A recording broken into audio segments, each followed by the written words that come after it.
もしやコスモでは。 Cosmo needs me free. Cosmo AP Luxury Sports. Welcome to episode 58 of my 76 Mazda Cosmo restoration. Last episode, I had just finished mounting all of the support stuff for the air suspension. This episode, it's time for all of the plumbing. And also probably wheel level sensors and management. We'll see how things go. I like Teflon tape because it's a lot less messy than pipe dope.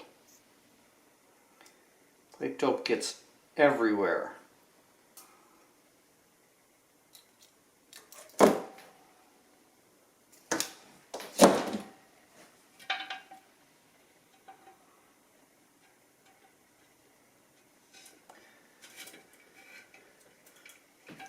And I just want to angle this ever so slightly up so that no water collects in the sensor.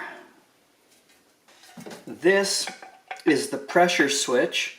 It turns on at 135 psi, turns off at 150 psi.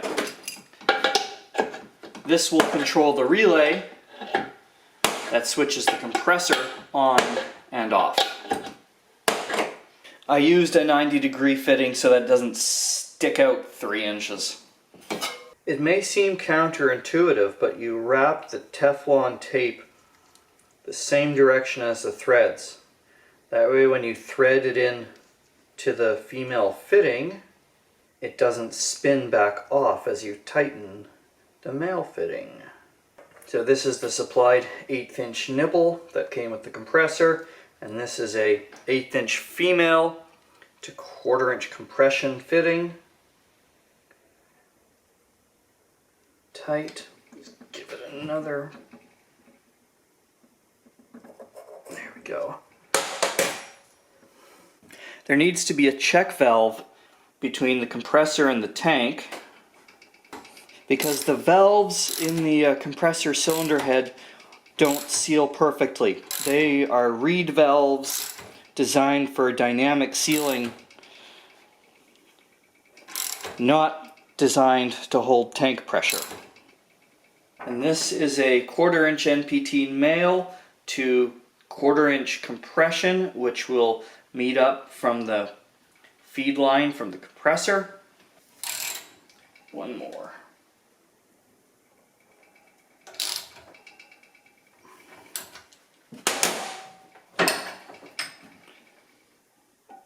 And we'll just screw the whole assembly in. Yeah, I'll get one more rotation out of that. Geez, only one more.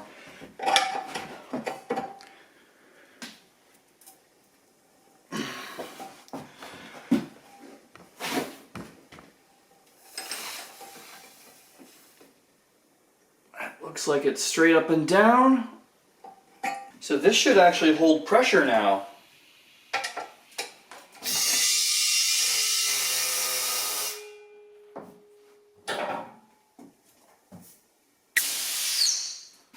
Cool!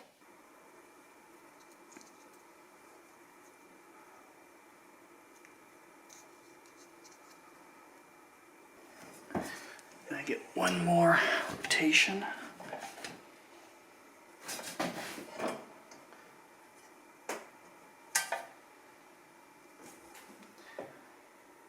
And 1/4 NPT to 1/8 NPT bushing. It was actually cheaper to buy this crappy spray gun regulator for this gauge than it was to buy the gauge itself.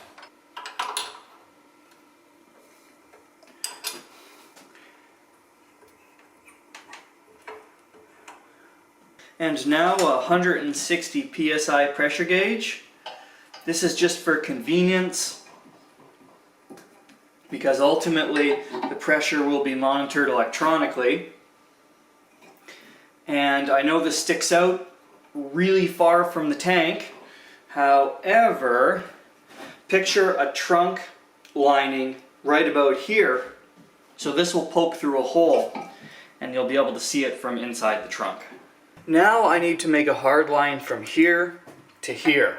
So I'm just going to use this aluminum welding wire as a template. And I also put this piece of tape on here, which represents a straight line to this fitting. I'm going to leave this long. So let's just do a 90 degree right there. Okay, then I'm going to do about 1 inch off the tank.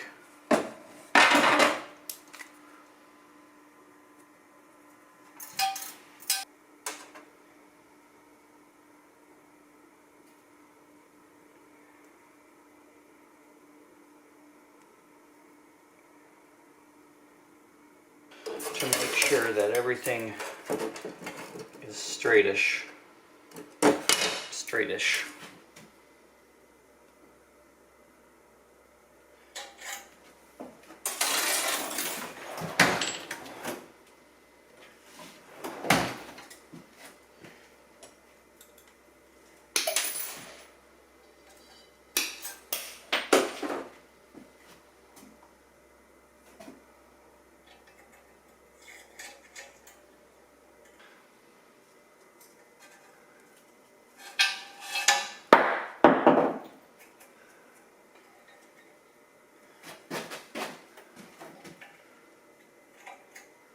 That's not bad. Popped it back into the car to make sure this thing fits.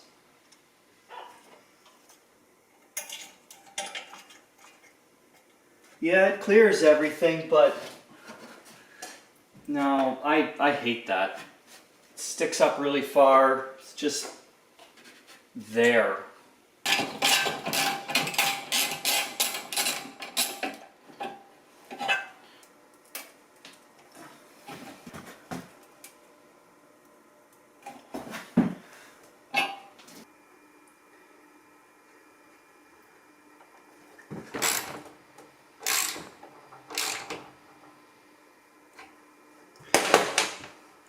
And I decided to add a Schrader valve so that I can easily fill the tank via shop air without having to run the car compressor. It's supposed to be 1/8 NPT, but it sure freaking went in there easy. Starting to get quite a collection of fittings on this side of the tank.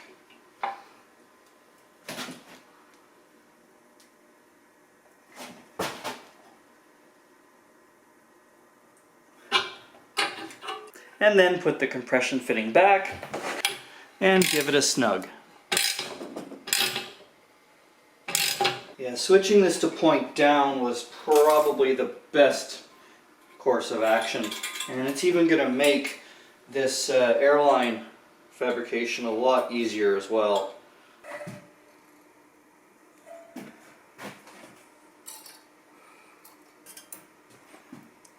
Okay, just have to find the angle here. Suspect there's probably a tool for this. It might be called an angle finder.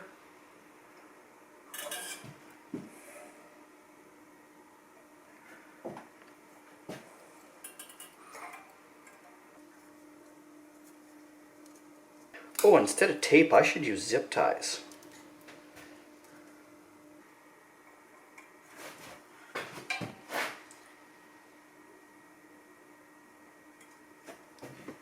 This is 1/4 inch annealed copper line, ASTM B68. Easy to bend, but good to 3000 PSI. This is the first time I've used this bender. I don't know what kind of radius it creates. So for the first bend, I'm going to make a mark. And I know the first bend is 90 degrees. That's really easy. I'm going to put the mark at 0, then bend 90 degrees.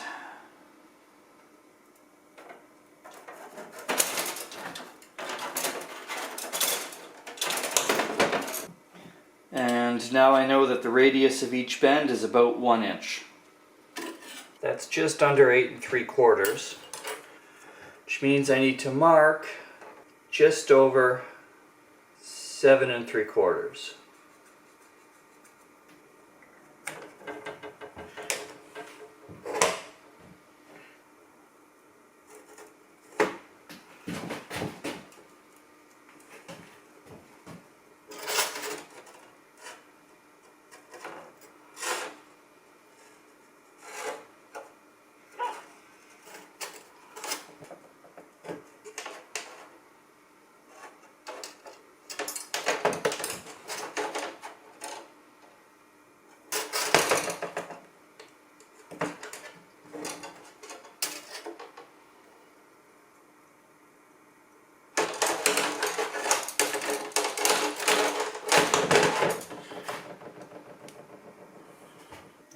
bend is another 90 degree at 5 1/4. So I will mark this at 4 1/4.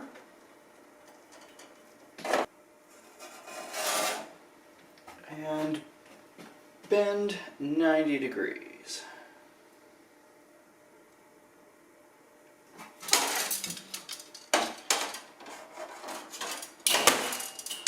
I'll cut this off the coil, and I will trim it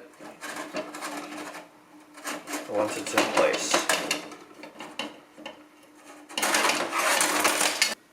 I'm curious how many of you noticed what I did wrong a few minutes ago and fixed off camera.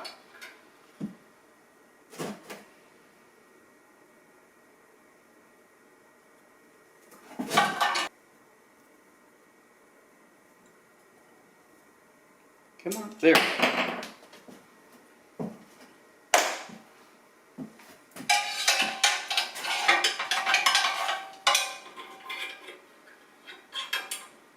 Let's see how calibrated my eyeball is.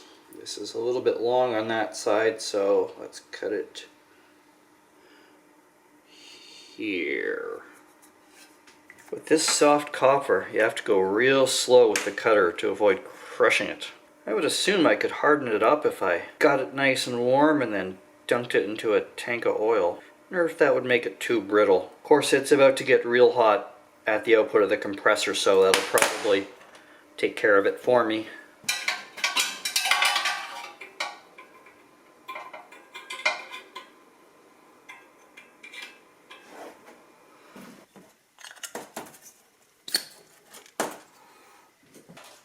I think that's a pretty good spot for the compressor relay.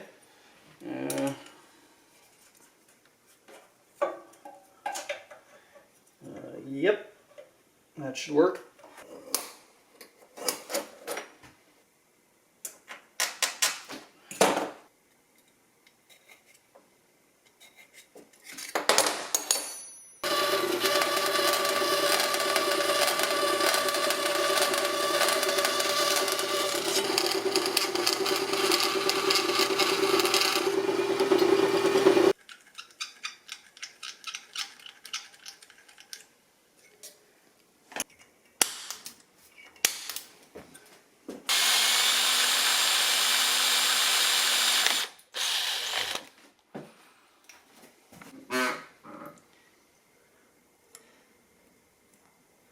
Now I will just carefully tap this out for an M4 thread. I don't like this tap. It has only 2 flutes.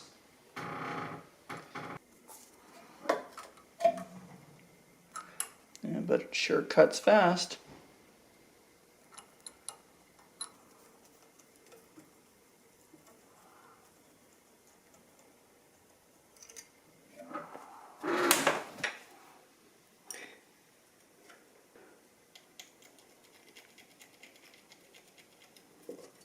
Probably should have drilled this before I cut it.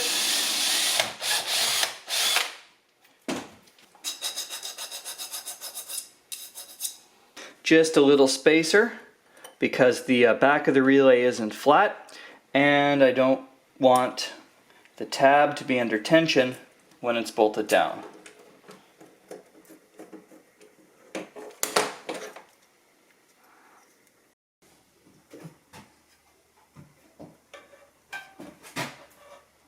That seems about right, so I'll cut it about here-ish.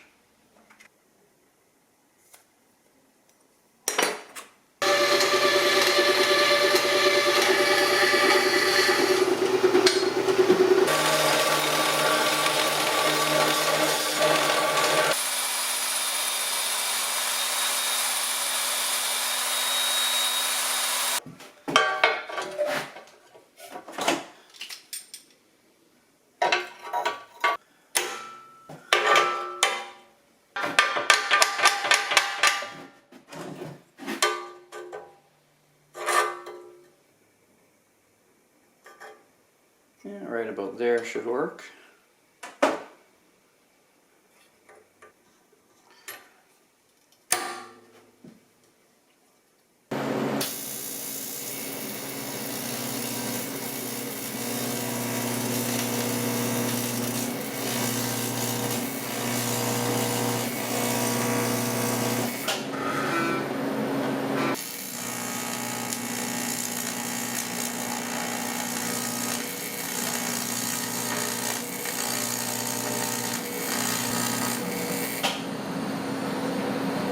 Now I have no idea what this connector is.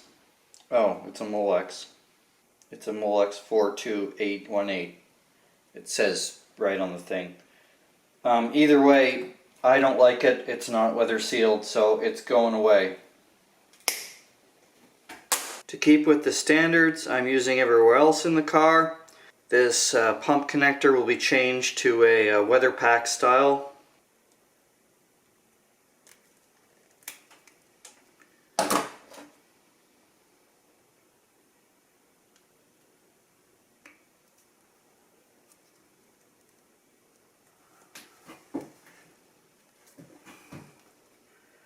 Oh, these are not the right green things for this gauge of cable. They're a little tight.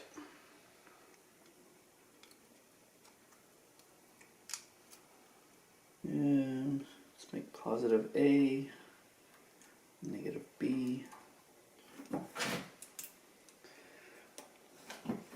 Those are the largest terminals that weather pack connectors will accept. 10 to 12 gauge. That is tight.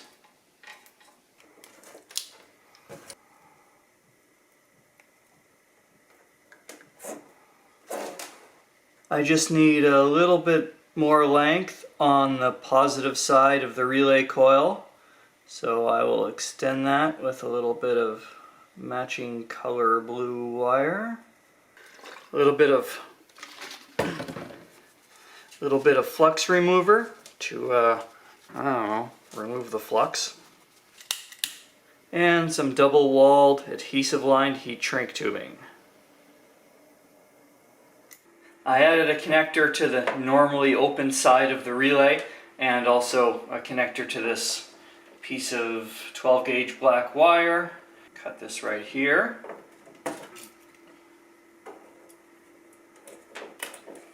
And I will join the negative side of the compressor pump to the negative side of the relay coil.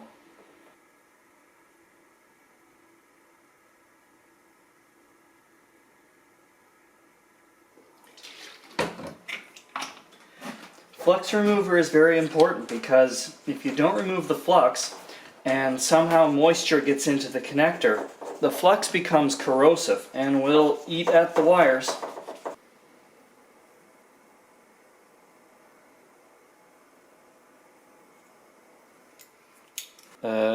Right.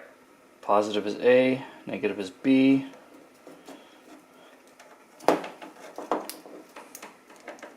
This is the positive side of the relay coil. I always dip my wire ends in a little bit of dielectric grease before crimping them. Just a quick connect terminal to match the terminals on the switch. I hate these things, but it's kind of what I gotta use in this case. Half the problem is I should probably get better crimpers. Anyway, for the 30 or so milliamps this thing has to handle, it's not going to be an issue. And another terminal on a length of red wire to the other side of the pressure switch. These will all form a harness, kind of going out here to the rest of the car, and this will find the nearest ground, which basically this bolt.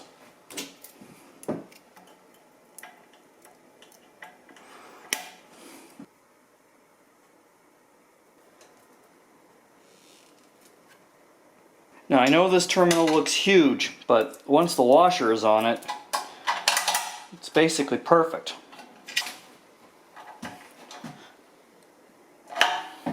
Well, this thing's basically good to go. All I need to do is hook up a battery. Clamp the ground wire to the chassis.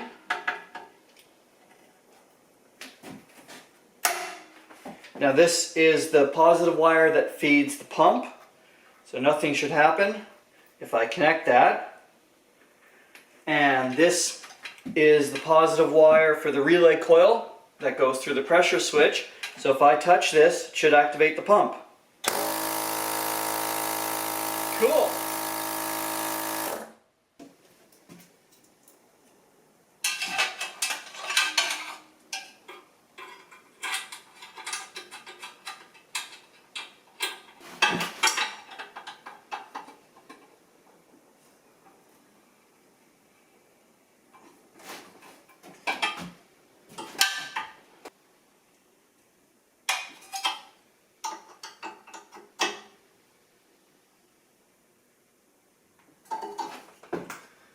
I can't resist giving this thing a pressure test with the pump. I do not have a 1/4 NPT plug for some unknown reason. What I do have is this really fancy air hose fitting that will do the job. Can save the pump of work by using the shop air and the emergency fitting. Geez, this is kind of terrifying.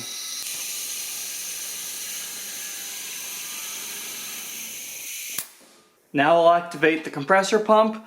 It should fill to about 150.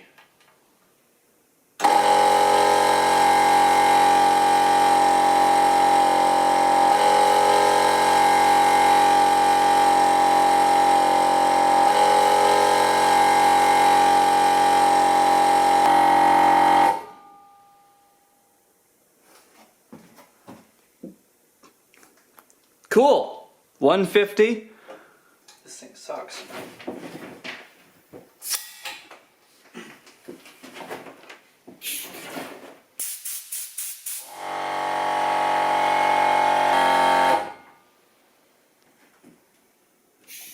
Awesome.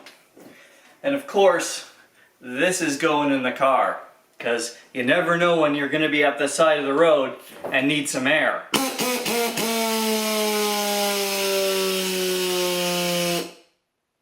Yeah, it worked.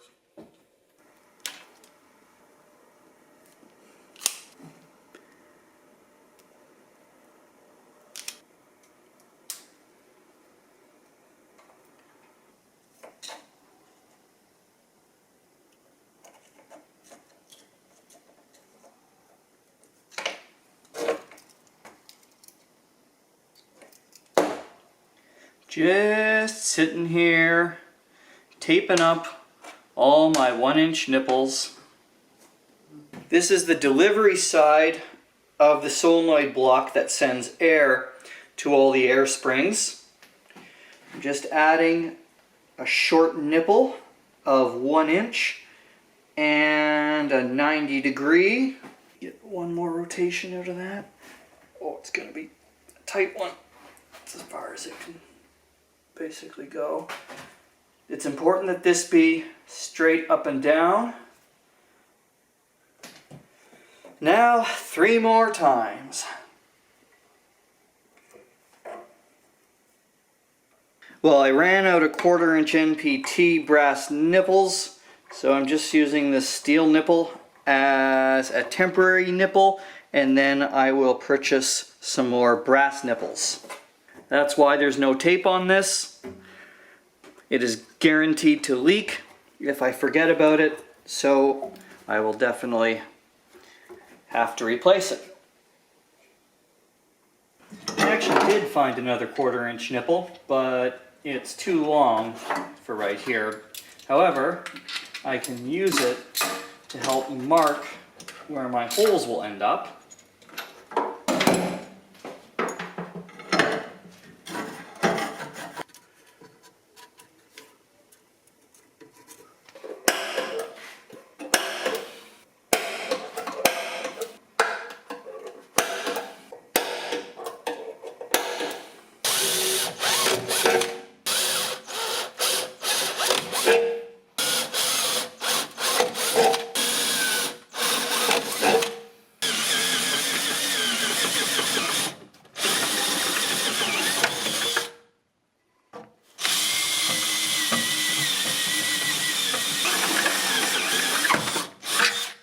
These are 1/4 inch NPT bulkhead fittings, and it looks like I'm going to have to clearance these holes just a little bit. They're really tight.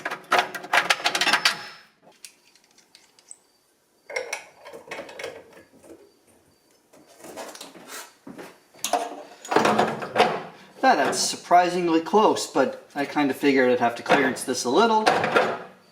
This grinding stone is the perfect size.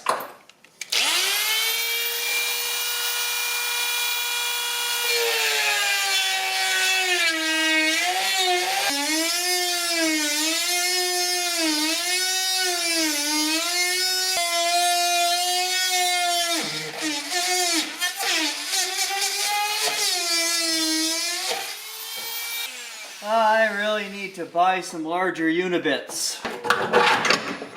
And much better.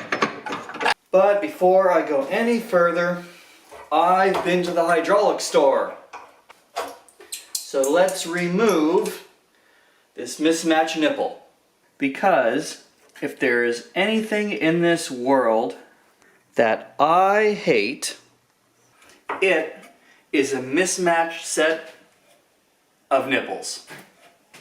Man, I feel like a PG-13 rated stripper having to tape so many damn nipples. 4 of these to do, so start by inserting the nipple.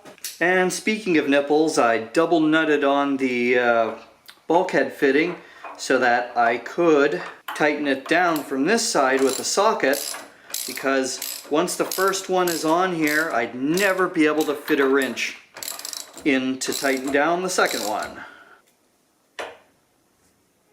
Yep, that's tight. Oh yeah, easy.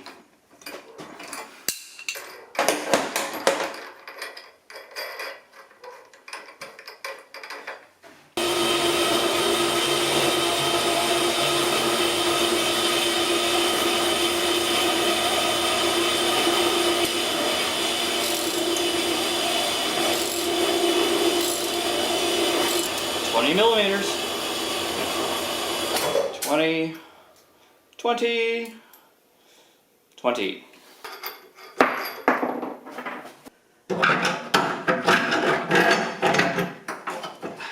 Well, that's not going to work. I took a chance and I lost. These nipples don't thread in far enough.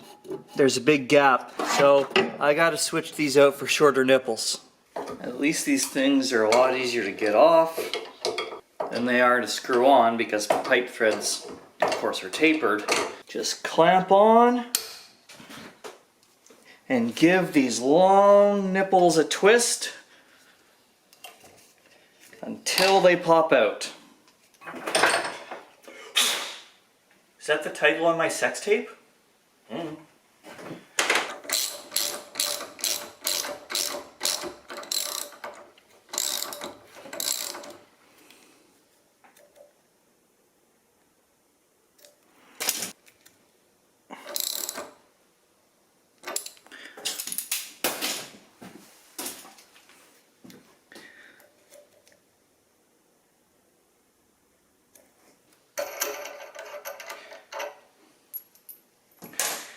An array of short nipples.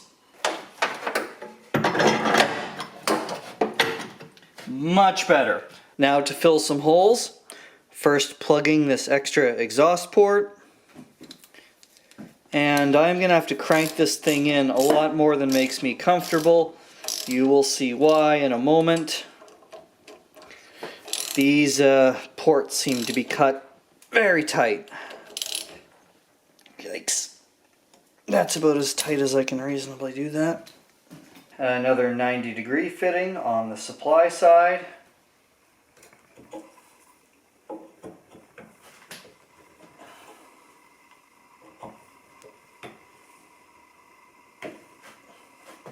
And on the exhaust, a 1/4-inch compression fitting.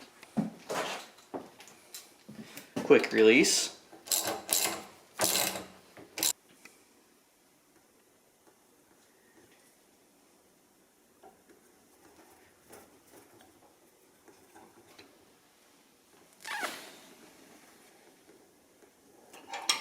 This 90-degree and ball valve goes on the supply side, which goes through the block directly to the tank.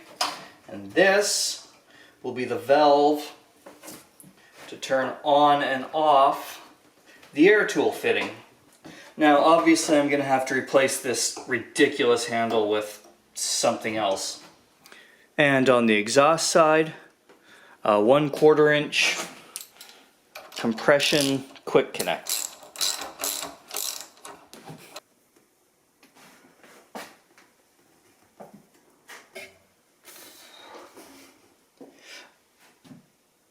Oh, that was dumb. I'm trying to protect this anodized finish because it's faster. There we go.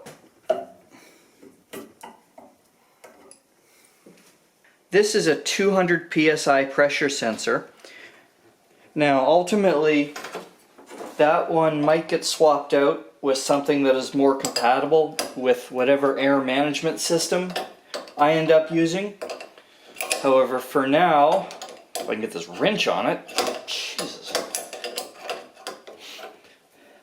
For now, I'm going to assume I'll use it to feed a gauge on the dash and into the ECU via CAN bus. Finally, I'm just going to temporarily plug all these 1/8 inch gauge ports, because for now I haven't decided what I will do with them. But I'm sure that I will use them for the aforementioned air management system.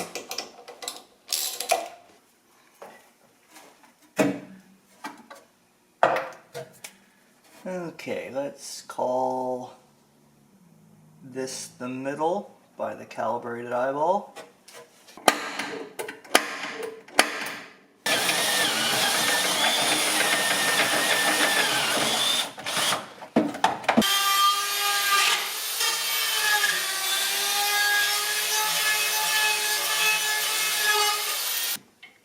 Quarter-inch quick connect fitting into this bulkhead.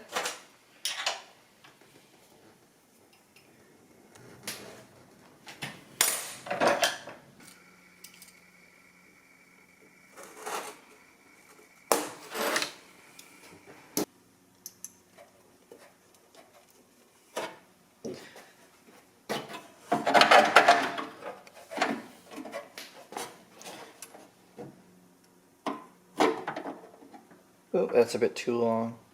A 1/2 inch. Oh.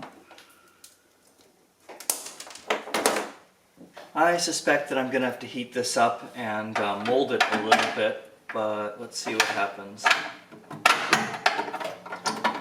Ah, now it's too short.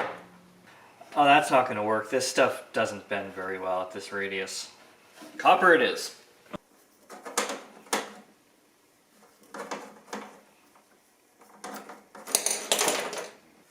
After a whole bunch of messing around,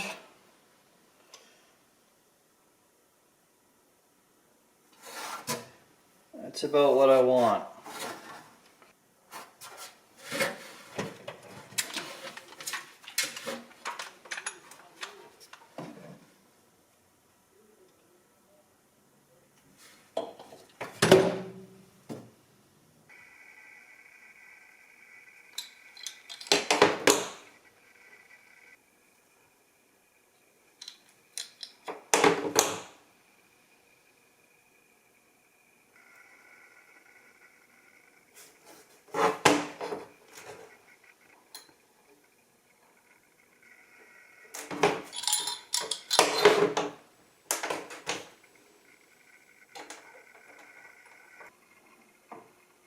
Huh, I might have hit that right on. Just looks like it needs some trimming.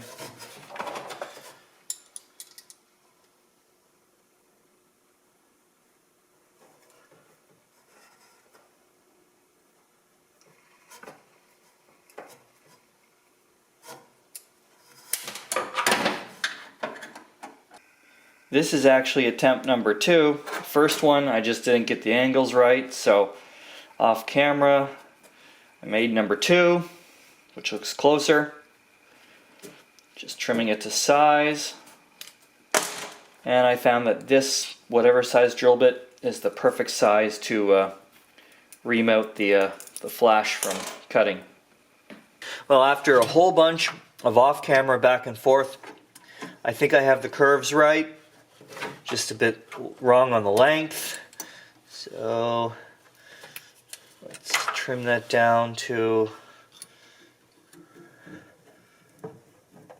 Oh, that actually goes really far in. And also, that's what she said. Okay.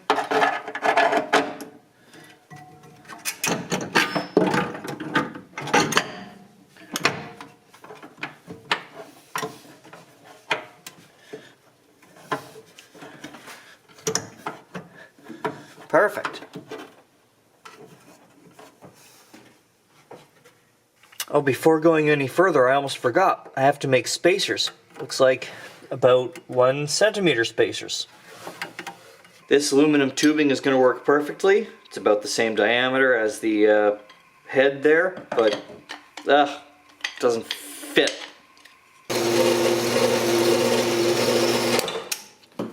Damn it. Gonna bore the inside open a bit, and just fair warning, there's gonna be a lot of chatter because this boring bar sucks and it's way out there.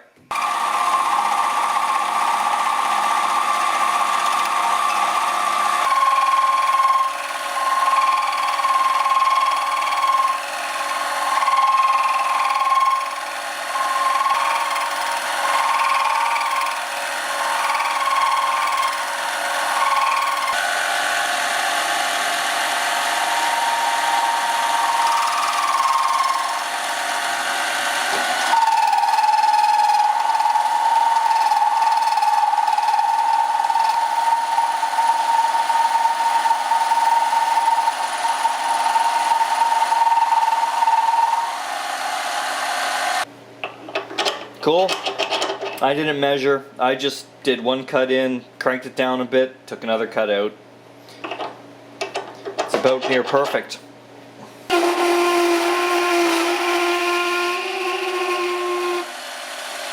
1 centimeter. Good enough.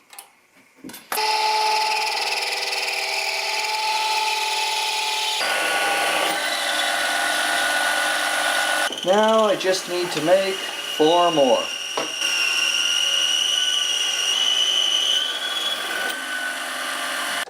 This one needs a little bit of trimming because of this flange here.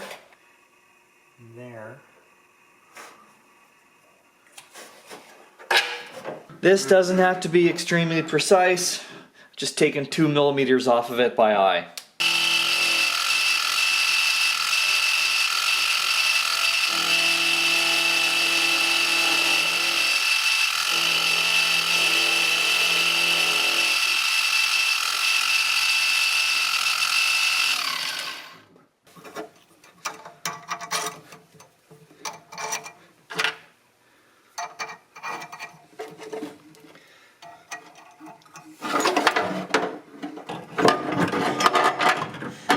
I really pity the person who has to assemble this.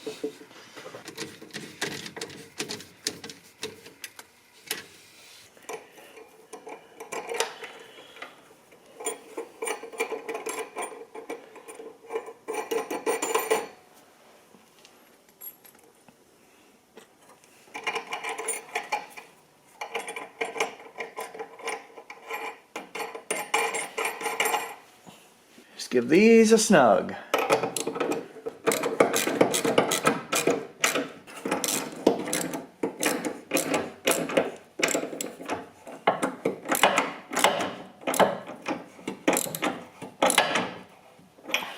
Back to the front now, and the air lines on the front air struts.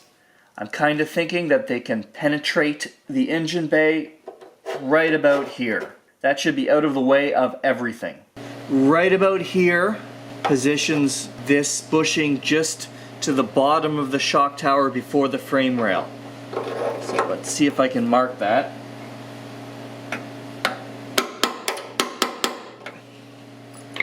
I'm not 100% sure of my hole position, so let's drill it a little bit with a small bit just to make sure.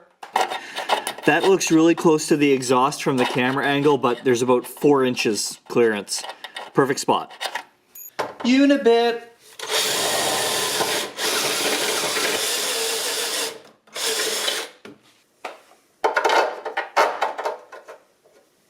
Perfect. Well, that might stick out a bit too much in the engine bay. May have to trim that. And then of course retap.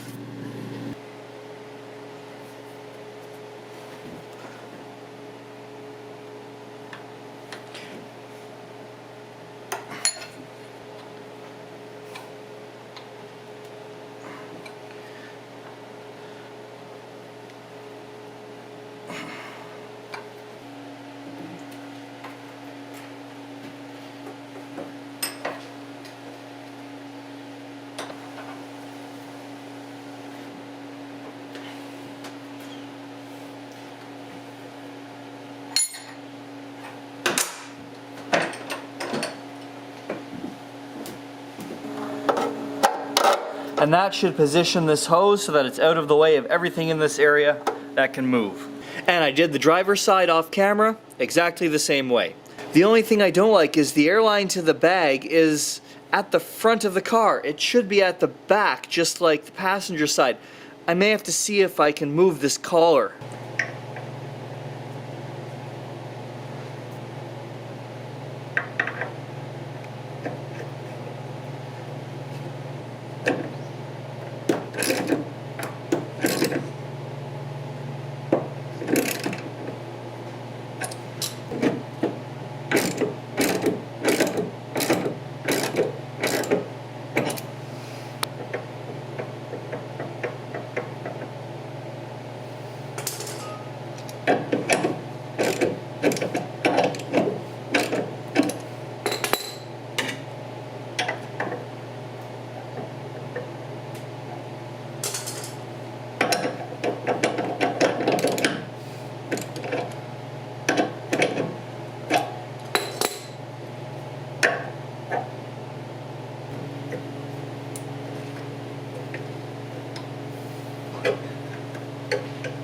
Yeah, it should do.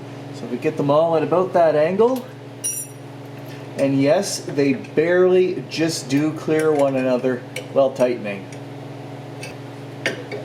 Now of course this whole section is probably going to have to be disassembled again later on down the road because there's some metal repair that'll have to be done around here, and the whole area will need to be blasted and painted. But that sounds like a problem for future me.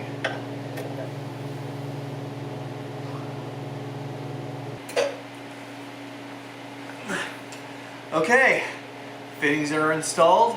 Now it's time to plumb this thing. Forgot I did not put fittings on my airbags, so I had to take the rear bags out of the car. And that was a fun experience. What kind of idiot designed the system that secured those? Oh wait, never mind. Data sheet says these only get tightened to about 22 foot-pounds. So I have a 6-inch wrench, I'm guessing. Maybe one more of those. Yep. And I used swivel fittings, so that'll make it a lot easier. Put this thing back on. Well, I've been staring at this spring for hours trying to figure out how I'm going to run an airline to it. I knew it would be a bit of a pickle when I built the mounts, but I finally figured out how I'm going to do it.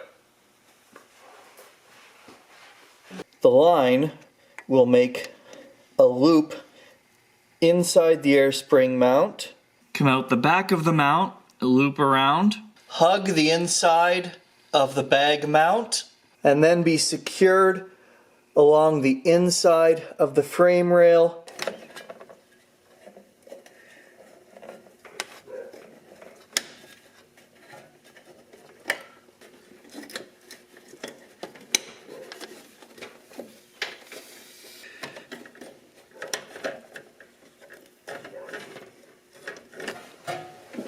This is all very impossible to film, so I'll just show it to you after, but I'm running this somewhat inflexible DOT approved 1/4 inch, I don't know, some kind of plastic brake line, or air brake line I should say, and I'm just zip tying it in place temporarily right now because there's really no room under here to work to do proper retainers and clips right now. So I'll take care of all of that when I have the axle out and there's actual room in here to work.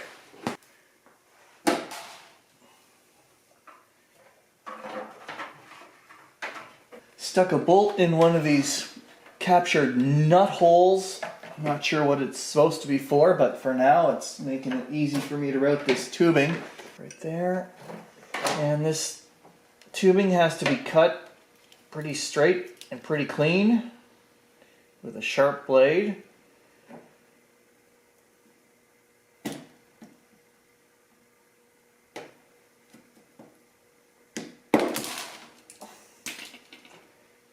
pretty good.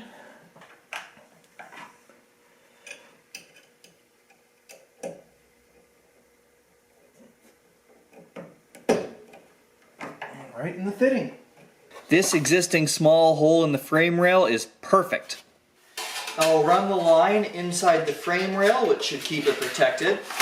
And then what I'll do is, I still have a bunch of sheet metal repair to do in this area. So when I do that, I'll embed a little tube into the frame or weld a nice little section so the airline can make a nice transition out of the frame into the engine bay.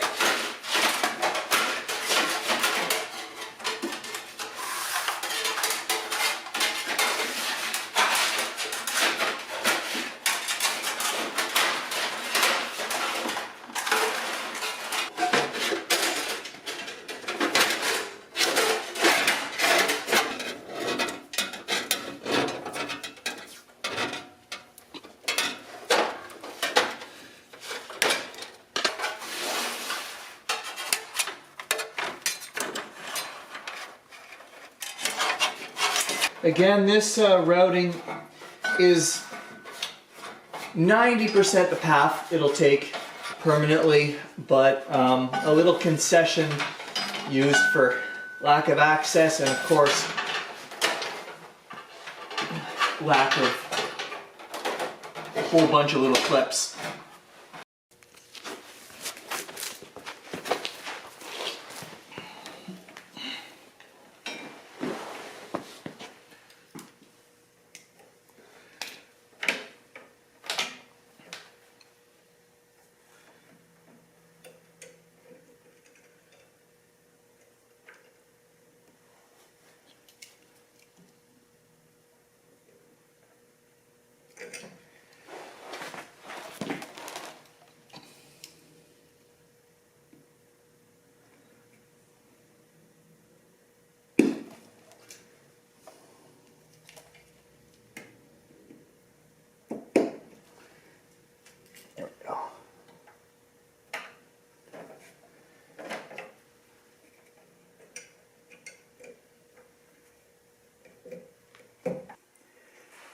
Okay, well, that's the passenger side. The driver's side is just two more of the same, so I'll do that off camera, then we'll carry on. With the driver's side run, obviously there's a issue of the frame rail here.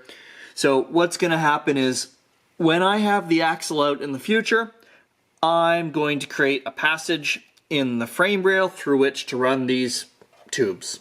Finally, my 1/8 inch NPT to 1/4 inch air brake fittings arrived.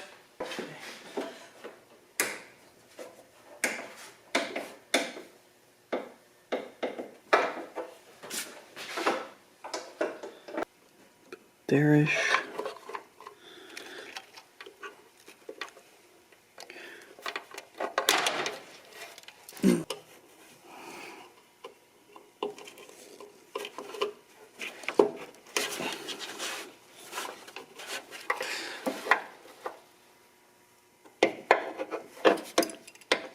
Last fitting, 1/4 NPT to 1/4 inch tube compression, and this is the fitting that will supply air from the tank to the solenoids.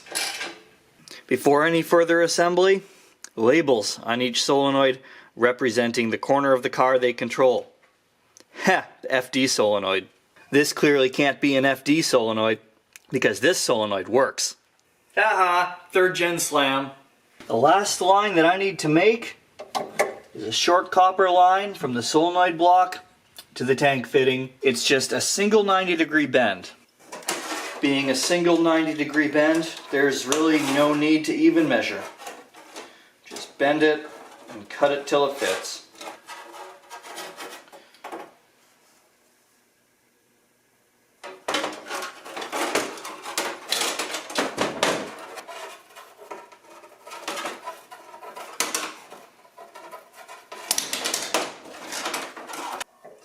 Oh, maybe I could have measured a little.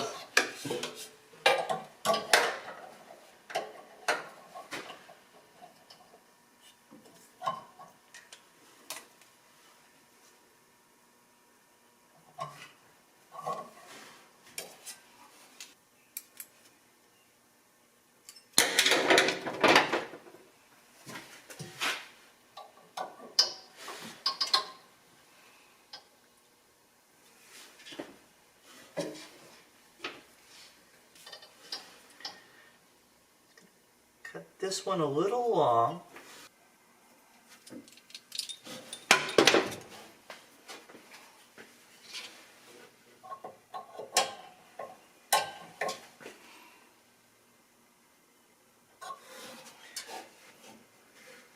This needs just a little bit of adjustment.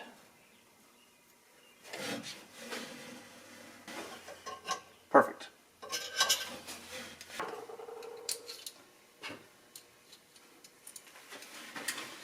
Now I know this bottom one's going to be a little bit of a pain to tighten up.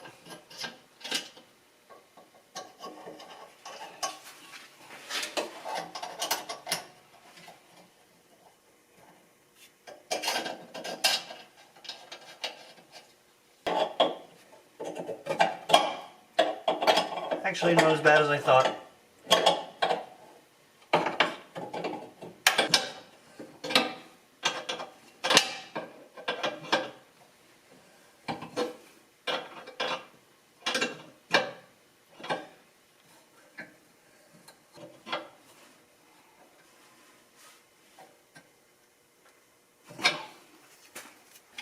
Off camera, I built this simple box to control the suspension.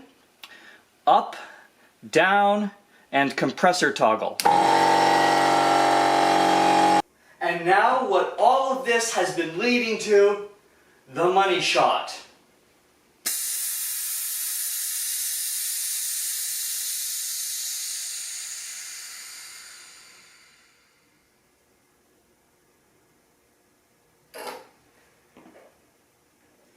Cool.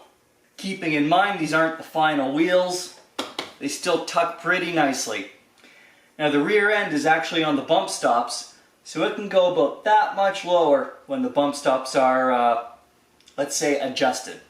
Oh, and I can definitely get another 1.5 inches out of the front end by adjusting the struts a bit lower, but we'll leave it for the time being because these aren't the final wheels.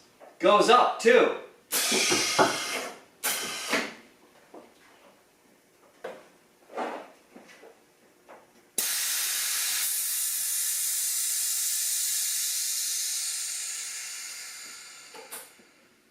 You know, I could play with that all day, and I kind of have. And thus ends the air suspension. Well, at least until I figure out what I'm going to do for an air management and auto leveling system. What's next? Well, I think it's time for brakes.